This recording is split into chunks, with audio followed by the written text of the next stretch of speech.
So the offense really got going in the third quarter after, a so-so first half and in large part due to the run game. How important is it and how good does it feel to get the ground game established and going, and how does that transform the offense? And then to especially have that fourth quarter where, it might have been stymied a little bit more.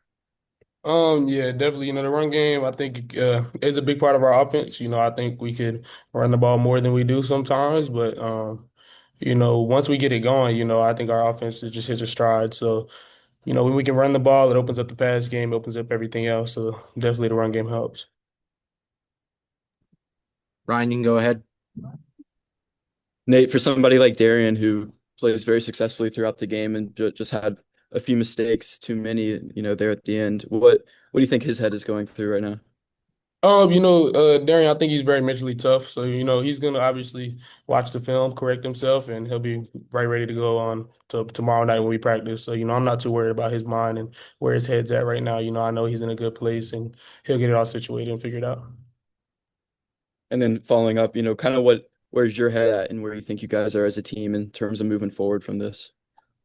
Definitely some disappointing losses. Obviously today, losing to, you do have to give credit to UConn. They came out and played a good game, but in our headspace, we just got to come back tomorrow for our meetings and get ready. We still do have a path to the ACC championship game, so all of our hopes and dreams are still ahead of us. Despite all the losses. So that's where we're at. Jaden?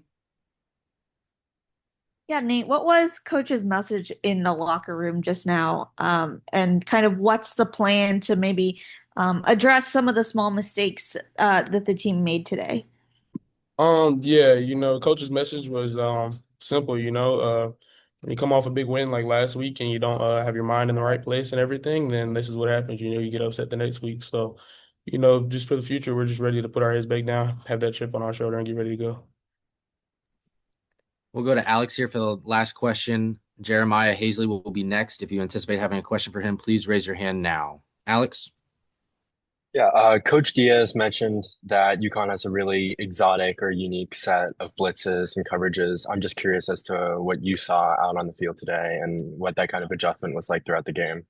Yeah, definitely. They threw a lot of things at us. Some of their things they did get home, unfortunately. But I was gonna watch the film, because we're gonna see them blitzes again. So they definitely were exotic up front and with the blitzes they threw at us, but overall it was all right.